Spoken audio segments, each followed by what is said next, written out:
qu'on commence avec cette information qui est tombée tout à l'heure. C'est Anne-Sophie Lapix qui a décidé de quitter France 2 pour rejoindre M6 où elle va proposer un grand entretien dominical avec une personnalité qui fait l'actualité. C'est ce qui est indiqué. C'est une surprise pour vous ?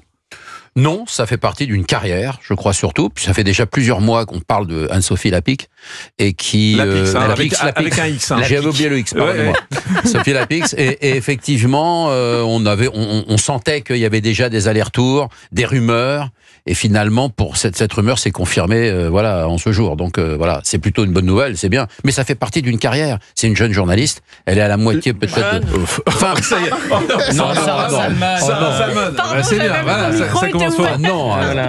Non, mais en tout cas, ça fait partie des carrières. Une fois de plus, on peut changer d'organisation et de direction dans sa carrière. Et puis on a envie aussi de se renouveler. Ça fait quand même quelques années qu'elle présente. Elle a été écartée du 20h. C'est quand même le début de l'information. Oui, elle change parce qu'elle a été écartée du 20h parce que Emmanuel Macron ne l'apprécie pas tellement. On le savait. Et donc fermer sa porte au service public, ou du moins à Anne-Sophie Lapix, parce qu'il était sur les océans avec Léa Salamé et Hugo Clément la semaine dernière. Oui. Mais il n'a pas accordé énormément d'entretien à Anne-Sophie Lapix, et notamment elle a été recalée du débat de l'élection présidentielle la dernière fois. Il ne l'aimait pas. Parce qu'elle le met en difficulté, contrairement à d'autres. C'est pas tapis rouge quand on arrive devant elle. Ça c'est sûr. Donc c'est aussi pour ça qu'elle a été écartée. T'as raison, bien sûr. Julien Pichelet nous a rejoint. Bonjour Julien. Bonjour à tous. Merci d'être avec nous. Vous êtes journaliste ici à Europe 1 et vous êtes spécialiste des médias. D'abord, ça vous a surpris, vous, ce matin, spécialiste des médias ? J'étais avec mes collègues de Culture Média et quand la nouvelle est tombée à 11h57, on a été doublement surpris. Déjà, effectivement, on s'attendait pas forcément à la voir sur M6. On pouvait s'attendre à la voir débarquer sur une chaîne info. Pourquoi pas ? Et aussi parce que ça nous a surpris, parce qu'en général, il y a toujours une rumeur qui bruisse un petit peu avant qu'une nouvelle tombe. Avant qu'un communiqué ne tombe, parce que c'est M6 qui envoie un communiqué à 11h57 précisément. Et là, effectivement, Jean-Marc, il n'y a rien eu du tout. Aucune fuite, ni rien du tout. Donc on a été doublement surpris par cette nouvelle. Vous pensez qu'elle avait envie de partir de France 2 parce qu'elle a pris comme une claque peut-être le fait d'être écartée par Delphine Ernotte du 20h ? C'est difficile de prendre la décision de quitter le journal télévisé de 20h, surtout quand on l'anime, quand on le pilote depuis 7 ans, comme c'est son cas. Surtout quand c'est pas sa décision.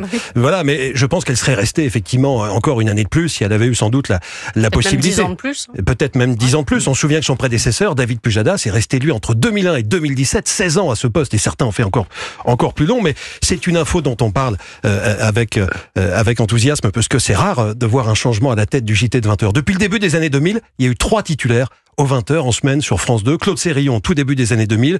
Pujadas arrive en 2001. Lapix en 2017. 3 personnes seulement en 25 ans. Et tous se font virer. Titulaires. Il n'y en a aucun qui part volontairement, tous se font virer. David Pujadas aussi. Il y a la manière dont il vire les gens aussi. C'est ça. La manière dont il vire les gens. Alors c'était Claire Chazal, c'était sur TF1 et elle racontait qu'on l'avait virée brutalement, comme ça, sans préavis. Elle apprend ça de façon extrêmement brute. En général, on l'apprend dans la presse. Quand on est viré. Oui, ça arrive souvent. On l'apprend dans la presse. Donc il y a une brutalité dans la manière dont les départs sont orchestrés souvent au JT, dans tous les JT d'ailleurs. Après, c'est souvent des problèmes d'audience. Claire Chazal, c'est un problème d'audience. Je suis pas sûr que ce soit un problème d'audience. Ah bah oui, Julien. Ça peut être aussi des problèmes politiques. Ouais, parfois, il y a aussi un problème d'audience. Je pense que si elle cartonnait par rapport à TF1, je pense qu'il aurait gardé. C'est vrai qu'il y avait souvent 1 million, voire même beaucoup plus, parfois d'écart entre TF1 et France 2. Donc les journaux de France 2, d'ailleurs, en général, sont à la traîne par rapport à TF1. C'est pour ça que, déjà, le format d'une heure, 20h, 21h, le journal de France 2, c'est vrai qu'on note quand même un essoufflement de l'audience à partir de 20h30. Il faut y aller quand même pour se taper un journal, excusez-moi, mais pour se taper un journal d'une heure le soir entre 20h et 21h avec des sujets qui font parfois 10 minutes, effectivement. Après, Gauthier, le soir, il fait 2 heures, hein, et il faut se le taper aussi. Hein. Je vous remercie. C'est pas la même rythmique. Gauthier fait de l'audience. Oui, non, déjà. Ça n'a rien à voir. C'est une chaîne info versus du 20h de France 2. Et là, il y a moins de respiration. C'est extrêmement carré, cadré. Et donc, effectivement, pendant 1 heure, c'est peut-être un peu long. Mais est-ce que vous n'avez pas le sentiment aussi que c'est un peu chiant de faire le 20h ? Attends, honnêtement, moi, si on me propose d'échanger mon émission sur CNews avec le 20h, j'en veux pas. Effectivement. Le 20h, c'est super cadré. Vous avez un prompteur, vous êtes obligé de lire votre prompteur. Si Léa Salamé n'a pas encore accepté le 20h, on verra son choix. C'est un des noms qui circule pour remplacer Anne-Sophie Lapix. C'est parce qu'elle dit je m'amuse beaucoup plus dans Quelle époque, même si on lui propose maintenant de cumuler visiblement 20h et Quelle époque que lors d'un 20h, ou alors vous êtes rédacteur en chef de votre journal, mais vous n'êtes pas seul à décider, donc il y a une collégialité des rédacteurs en chef, et puis après effectivement, un 20h c'est intéressant quand ça, moi pour en avoir parlé avec Laurence Ferrari, c'est intéressant au moment d'une présidentielle. C'est passionnant même. Vous pouvez arbitrer un débat de second tour, donc vous entrez dans l'histoire. Ça, à mon avis, c'est chiant. Excusez-moi, arbitrer un débat de second tour. Je pense que c'est passionnant, moi. Ah non, mais moi je pense que non, parce que c'est super cadré. Non, mais pour l'histoire. C'est à l'oreillette. C'est à l'oreillette surtout. Non, mais c'est pour l'histoire. Vous êtes dans les archivina à vie après ça. Bon, et c'est un objectif dans notre vie. Ça. C'est un objectif. Le vrai rêve d'être dans les archivina à vie. Super. Non, mais c'est un moment d'histoire. Vous vous souvenez du mois président, par exemple, parce que c'était en réponse à une question de Laurence, l'anaphore célèbre de François Hollande. Quand vous aimez la politique, vous aimez ces moments-là qui restent. Et un débat de second tour, quoi qu'on en pense, ça reste. Donc, je pense que c'est intéressant. C'est chiant à faire, je maintiens, moi. C'est intéressant pour une année présidentielle. Et d'ailleurs, Anne-Sophie Lapix voulait rester jusqu'en 2027 au moins, justement, parce qu'un 20h, c'est encore plus intéressant au moment de la présidentielle. Ce qui était intéressant, c'est le format d'une heure. C'est vrai qu'en ce moment, c'est pas très intéressant ce format d'une heure, mais à l'approche de la présidentielle, c'était intéressant parce que je pense que la dernière demi-heure aurait été une grande interview politique à chaque fois. La seule question, c'est est-ce que c'est elle qui allait la faire, l'interview politique? Parce que souvent, c'est Caroline Roux. Il y a Caroline Roux, effectivement. Voilà, ils mettent Caroline Roux dans la dernière demi-heure pour remplacer Anne-Sophie Lapix, ce qui est d'ailleurs une claque quand même pour Anne-Sophie Lapix, faut bien le dire. Pas terrible. Oui, mais je pense que depuis quelques mois, quelques années, les journaux de 20h ont perdu de leur superbe. Parce que les chaînes d'infos sont arrivées, et les chaînes d'infos, c'est d'énormes audiences. Non, c'est pas vrai. Excusez-moi, je vais pas casser les chaînes d'infos, mais tout cumulé. Pascal Praud, qui est la meilleure audience de toutes les chaînes d'infos, il fait 1 million. Voilà, il fait 1 million. Un journal de TF1, c'est quand même 5-6 millions. Je ne prends pas les journaux à 20h. Les chaînes d'infos, l'avantage qu'elles ont, c'est que les infos sont toutes les demi-heures, quart d'heure, demi-heure. Donc les gens, quand ils rentrent du travail, ils allument tout de suite, ils regardent plus 20h. Ils savent tout. C'est un changement de comportement. Ça, c'est vrai. Et ce changement de comportement a fait que les 20h de TF1, de France 2, les traditionnels journaux de 20h, n'ont plus leur superbe, parce que les gens, ils ont les infos dans le journal de 20h de TF1 et de France 2. Fabien, on sait. Si on dit même la vérité, quand ils allument la chaîne info, ils ont déjà l'info, parce que ce qui a changé les choses, c'est pas tant les chaînes info, c'est le portable. Absolument. Et c'est pourquoi sur les chaînes info, maintenant, ce qu'on vient chercher, c'est de l'humeur, c'est un angle particulier, c'est une ambiance particulière, un débat. Voilà. Et c'est pourquoi, à mon avis, CNews est devant LCI et BFM. On va voir Gauthier Lebret ce soir. Forcément, c'est ça. Jean-Marc Morandini à 10h30. Quelqu'un qui va être dans l'histoire, qui va être dans les archives de Mila. Forcément, c'est ça qu'on veut. Mathias Lebas, vous voulez parler, vous êtes réveillé, mais c'est trop tard, c'est l'heure de la pub. On se retrouve dans un instant sur Europe 1. Sur la tête, sur Europe 1. Cyril Hanouna sera de retour très bientôt, bien évidemment. Je le remplace exceptionnellement aujourd'hui. On parle de télé. Alors ça tombe bien parce que je connais un petit peu la télé, donc c'est plutôt pas mal. Et puis Julien Pichenet nous a rejoint, également spécialiste télé d'Europe 1, parce qu'il se passe plein de choses du côté de la télé. On a appris qu'Anne-Sophie Lapix allait quitter France 2. D'ailleurs, son dernier journal a été avancé parce que ça devait être en juillet. Mi-juillet, Et finalement, ça va être le 26 juin, son dernier journal sur France 2. Maintenant qu'on sait qu'elle va partir, c'est sûr que c'est un peu compliqué de rester jusqu'à mi-juillet. Au revoir président, comme dit la pub. Il y a Laurent Delahousse également. Il y a la rumeur, on va en parler tout à l'heure, la rumeur qui court, qui serait écartée du week-end. Donc ça fait beaucoup de choses du côté de France 2. Et alors M6, commençons Julien par parler d'M6 quand même, parce que ça bouge beaucoup M6. Alors ils ont recruté un petit mec qui s'appelle comment, Cyril? Un petit mec. À nous, je sais pas quoi. Hanouna, c'est vrai déjà dans le groupe M6. C'est vrai que c'est un gros mercato quand même pour M6, dont les audiences du groupe en général stagnaient un petit peu ces dernières années. Il y a eu la page Stéphane Plaza qu'il a fallu tourner. C'était quand même un animateur star de la chaîne. Et puis certains concepts peut-être qui s'essoufflent un petit peu, on le voit. Mais là, il se passe quand même beaucoup de choses sur cette chaîne. Cyril Hanouna évidemment qui arrive dans le groupe et qui sera avec tout beau tout neuf sur W9 à la rentrée. Olivier Mine, on ne sait pas encore exactement ce qu'il va faire, mais c'est une belle recrue peut-être de France 2 encore. C'est-à-dire ils ont recruté Anne-Sophie Lapix sur France 2, Olivier Mine sur France 2. A priori, Laurent Delahousse devra arriver sur M6.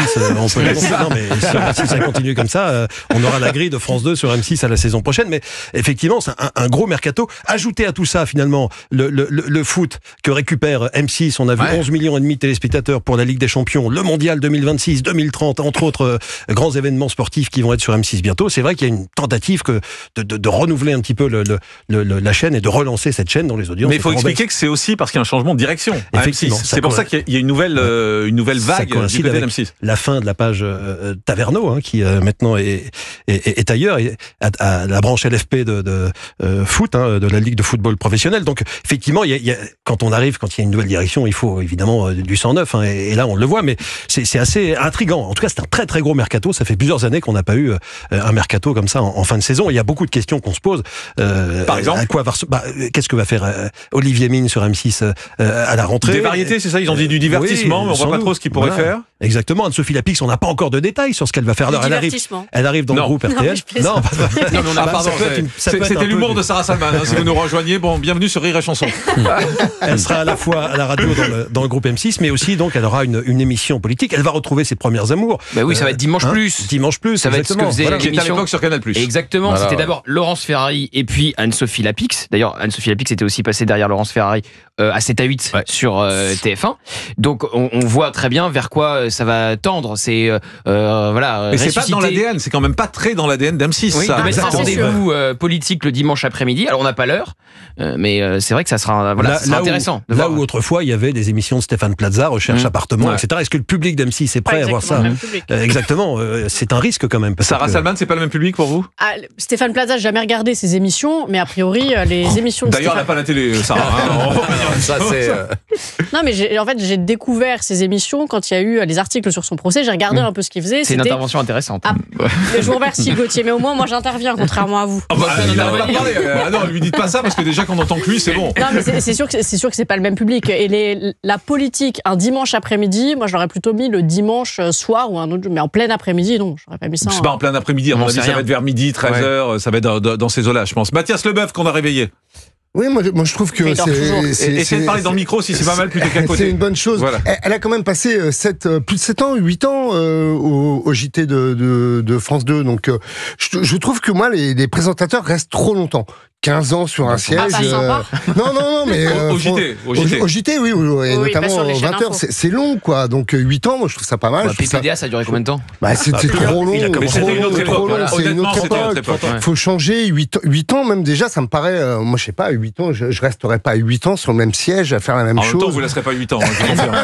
C'est pas faux. Mais voilà, quoi. Je trouve ça bien qu'elle change et qu'il y ait du renouveau, même sur France 2. Mais Julien, il y a quelque chose qui a changé. On parlait de l'époque de PPDA, par exemple, ou de Claire Chazal. C'était des vraies stars. Aujourd'hui, quand même, les présentateurs des 20h, c'est plus vraiment des stars. Il y a plus de chaînes. Gilles Boulot, c'est pas une star. Effectivement. Ça, c'est sûr. C'est un bon professionnel, un très bon professionnel. Ouais. C'est pas négatif ce que je suis en train de dire. Non, mais c'est pas une star. On l'imagine pas vraiment faire la une de Paris Match. Vous avez raison. C'est la star aujourd'hui. C'est peut-être le concept, l'heure finalement. Le 20h de TF1 est peut-être plus fort que les incarnants. Bon, il y avait il y avait des animateurs un peu anonymes dans les années 70-80, mais on avait Mourouzi, on avait. Il était pas anonyme, Mourouzi.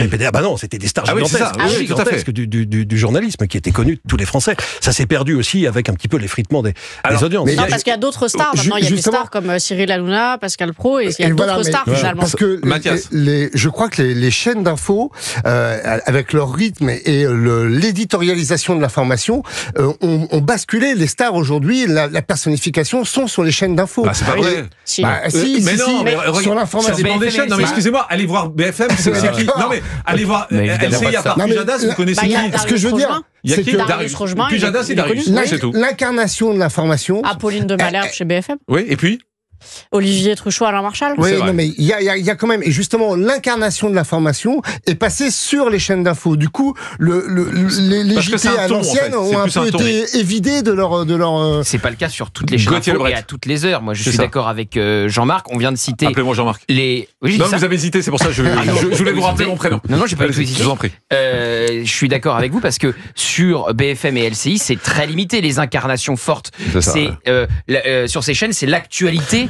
La star, l'international sur LCI, l'actualité, l'événement sur BFM, mais les incarnations ne sont pas aussi puissantes que sur une autre chaîne info. Voilà. Fabien, Julien. C'est moi. Alors que moi j'avais bon. Fabien, il est juste à côté. Julien, il y a quand même Laurent Delahousse qui peut être considéré encore comme une vedette.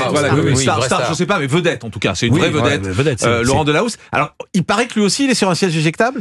C'est vrai qu'il est omniprésent depuis 2007. Il est depuis 2007 sur les antennes de France Télévisions pour présenter le journal. Et en plus, il est omniprésent le week-end. On le voit à midi, on le voit le soir, on le voit à 20h30. Enfin, il est vraiment très présent. Et c'est le Parisien qui a sorti ça ce matin. C'est le Parisien, effectivement, qui fait un petit point. Donc, il y a la piste Léa Salamé qui pourrait éventuellement remplacer, tout est au conditionnel, remplacer peut-être soit Anne-Sophie Lapix, soit Laurent Delahousse. Mais Laurent Delahousse, c'est une rumeur pour l'instant. Hein. Lui dément. Et que dit la rumeur? Qui serait écarté? Que la direction de France Télévisions chercherait à tourner ils arrivent déjà même pas à remplacer Anne-Sophie Lapix. À faire table rase et à changer toute l'équipe, à faire un tir groupé, à changer tout le monde. Ça marche le week-end, Laurent Delahousse. Il y a toujours 1,5 million à 2 millions, hein, franchement, oui, mais d'écart. les téléspectateurs sont habitués à Laurent Delahousse. Moi, je suis pas sûr que ce soit pertinent. Oui, mais ils sont habitués à Anne-Sophie Lapix aussi. Moi, en 2007. Elle est là depuis 2017, il est là depuis 2007. Non, mais 2007, vous vous rendez compte? 20 ans, quoi. Ouais, mais alors la différence de Laurent Delahousse. Ça me paraît énorme. Et ça me paraît ennuyeux, voir toujours les mêmes programmes, les mêmes têtes, pour lui ou pour les mêmes formats. téléspectateurs? Pour les téléspectateurs. Mathias, lui, je veux pas parler Mathias, pour lui. bonjour, je suis là. Bonjour, Jean-Marc Morandini, enchanté. On est sur Europe 1, bienvenue.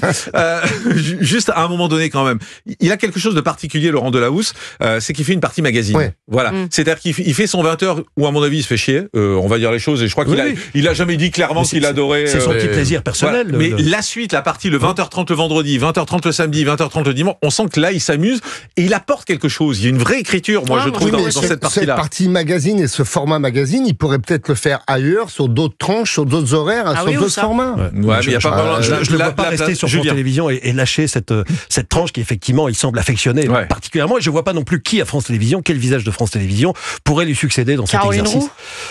C'est peut-être trop sérieux.